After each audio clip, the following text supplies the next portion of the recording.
Jai friends, I'm Major Gaurav Arya and you're watching the Chanakya dialogue. First Lady Jill Biden and Prime Minister Modi and a few selected guests, they are going to talk to each other. This is Prime Minister Modi's first state visit. And it's a matter of huge honor. There have been a lot of people working behind the lines and behind the scenes. There is, Mr. Ajit Doval, the National Security Advisor. There is Dr. S. Jaishankar. Jai friends, I'm Major Gaurav Arya and you're watching the Chanakya Dialogues English. Like this video, subscribe to our channel and don't forget to press the bell icon. Prime Minister Modi has left on a 3-day visit to the United States of America. He will be reaching at around 1:30 a.m. India time, which will obviously be daytime there.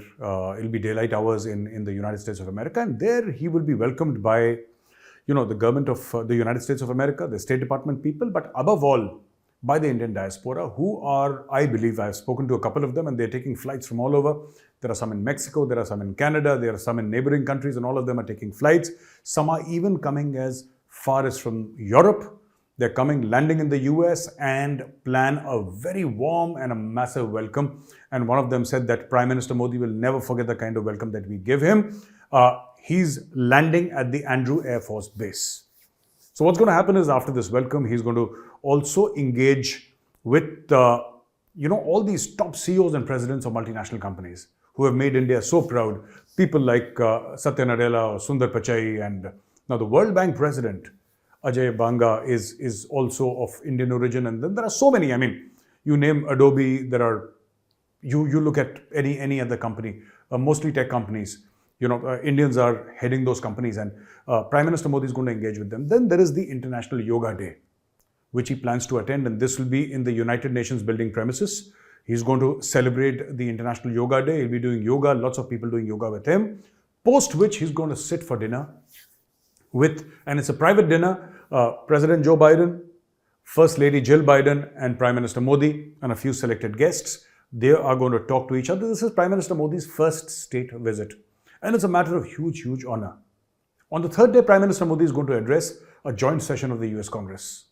Obviously, it's bipartisan, and obviously, they want to hear what his vision is for the world, for India at large, and how do, US and India get along together? How can they partner better? All these things he's going to talk about.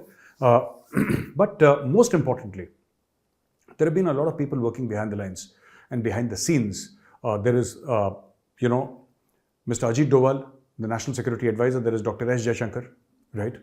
Mr. Vinay Quatra, the Foreign Secretary, and also Jake Sullivan and other people from the United States of America. All these teams have been working very closely together for almost a year, as to how to make this, the entire visit a grand, smashing success. And there are 4 or 5 things that they want to discuss. And they are going to discuss it. Number one, investments. Indian investment in the US and US investment in India. That is one. Secondly, defense production, my friends, is going to be a big thing. Defense production is going to be massive. Then they're going to talk about transfer of technology in various things. They're talking about artificial intelligence. They're talking about space. They're talking about, various other investments in fields like artificial intelligence and semiconductors, etc. So it is a 360-degree visit in the sense that it encompasses everything. It turns a full circle, and it's a packed 3-day visit for the Prime Minister. Lesser talked about is his subsequent visit to Egypt, after which he'll come back to India. Now, this is something that the world is looking forward to. The Indian community there in the United States of America is extremely excited. And as I said before, and I'll repeat this because this friend of mine told me, he says, Gaurav bhai, we are going to give Prime Minister Modi a welcome that he has not seen in his life. We are pulling out all the stops. I mean, plane loads of Indians are coming from all over the world to the United States of America, and they're making it really big. Just goes to show how much Prime Minister Modi is valued. When you find a place in someone's heart. We are not having a Prime Minister for the first time in India, by the way. There have been so many Prime Ministers before, and all of them have contributed. All of them. There is none who has not contributed, but the kind of superstardom that Prime Minister Modi has seen, and there is no other word for it, the kind of superstardom that this Prime Minister has seen, it is unprecedented. It is nobody does what, nobody does the kind of stuff that people are willing to do for him. There is this frenzy that it's like a rock star, something like that. So it's amazing. So friends, there is another news. It says military theatre commanders to hold 4-star rank at par with service chiefs. Now, what does this mean? This basically means that, they're going to be 4-star. So there are 3 theatre commands which have been approved, and these are the Western, Northern, and Maritime. Maritime is essentially Indo-Pacific and all that area, and the Northern Command, which will have elements of the East also, will be facing China. The Western Command, which will have some elements of the North, right? Because the line of control goes right up to Ladakh, so is going to have certain elements there. But essentially, the Western Command is going to be all about Pakistan, and then the Maritime Command. And apart from that, they're also saying that there are other things that they want to include. That is cyber, space, intelligence, missile, drone, National Defense University, and logistics commands. So lieutenant generals, major generals, etc., they're going to be placed. These will be smaller commands, not at par with the top 3 commands, but they are going to be, autonomous. If I may use the word, I'm using this word very loosely because there is no autonomous in the army or in the armed forces. There is a certain command structure and they will fall under a certain command structure. But the idea is that whoever is under that command, even if that person is a lieutenant general, I'm not talking about the 3 major commands, but other things, even if it's headed by a lieutenant general, then everybody there, including Navy and Air Force, will report to that Lieutenant General. If it's a Navy officer, then even the Army and the Air Force will report. And similarly, if there is an Air Force officer, you have the Army and the Navy person. He's their boss. That is what they have said. So these are integrated sort of fighting units, which are, I just want to speak about it a little more, and let me just tell you a very important thing, which an unnamed senior officer has said, that how will the Army, Navy, and Air Force chiefs listen to the theatre commanders in time of war if they are of lower rank? Since the theatre commanders are operationally responsible, they have to hold the same rank as the tri-service chiefs. So this is something very important. But today I'm going to talk about something else, and I hope my seniors, especially in the veteran community, and people who are junior to me, and my people who are parallel, they will agree, and they will sort of understand what I'm saying. See, this whole thing about jointmanship and integration and all that, it starts off at NDA. And NDA is that cradle of leadership where Army, Navy, and Air Force future officers are trained together. But where we have lagged, in the planning domain at least, we have not taken forward that momentum of NDA. NDA is a very beautiful institution. It's a fantastic world-class institution. But, and here's the but, we have not done justice to NDA.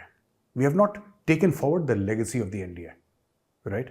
And once a cadet passes out of NDA, he goes to IMA, Air Force Academy, Naval Academy, then he gets into the Navy groove, the Army groove, and the Air Force groove, and over a period of time, he forgets all about, this. This has to be taken forward somehow. And one important aspect that I say time and again is also the emotional integration of the 3 services. This is physical integration. This is operational, tactical, and strategic integration of the services. I'm talking about emotional integration of the services. That is very important. It happens beautifully at the NDA. But my question to you is, and all ex-NDA officers will be able to answer it, have we done justice to the legacy and to that entire institution of the NDA? As a nation, as part of the government or the armed forces, we have not done justice. We have, then we just say NDA is, no, NDA is more than just NDA. NDA is where the Army, Navy, and the Air Force train together. And this is exactly, in a larger perspective, of course, that is very, very basic training, but in a larger perspective, this is what the CDS is attempting to do. The Army, Navy, and the Air Force, the willingness of the Army, Navy, and Air Force to fight together, the ability and the capability to fight together as a single coherent unit. That is exactly what you're talking about. And this, in many ways, though much down the ladder that way, is something that happens at the National Defense Academy. So I'm talking about taking the spirit of NDA. The spirit of NDA and passing it all over the armed forces.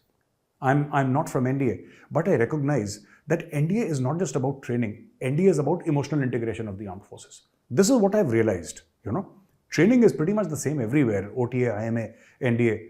It's same thumb khali ek do and, this weapon and that weapon and this tactics and that tactics and all that. It's roughly the same. There is not much of a difference in training. It's not that people from NDA get any special training, but that emotional integration, that feeling, that jazba, which comes in the heart, that is not available in any other academy because no other academy has elements of the Air Force and the Navy. you have your instructors. Like for example, all my instructors in OTA were from the army. I never saw a Navy chap or an Air Force chap ever. In the IMA, all your instructors mostly are from the army. But okay, there might be one odd representative from the Navy and the Air Force. That's a separate case. That happens in all army academies also. But the fact is that, are you engaged with a Navy or an Air Force person on a daily basis? You're not. You're not. And this is something that is harmful for the armed forces, because you should engage unless you learn to fight together, live together. And fighting together is also in the future. The first thing I think is emotional integration, which is why time and again, whenever I go, I speak to veterans, I talk about the emotional integration of the three services, which is most important. Number one importance is emotional integration. Coming back to, or taking forward matters military, what India has done is gifted INS Kirpan, which is a corvette, which is a missile corvette actually, a boat, a warship. It has gifted it to Vietnam. And this was decided when the Defense Minister of Vietnam and the Defense Minister of India, Rajnath Singh, they met in New Delhi and they decided. So India has gifted one to Vietnam, and this is all the latest missiles, the latest electronic gadgetry, etc. And India is trying to reach out to all the neighbors, especially people who have had a bad experience with China. Now, in 1979, Vietnam fought a war with China. And Vietnam gave China a bloody nose. Vietnam gave everybody a bloody nose. Vietnam has given a bloody nose to America also. So no surprises there. But India is engaging with all these countries which are, against China. We are trying to make an anti-China bloc. Let me say it in so many words, because this is exactly what it is. This is exactly what it is.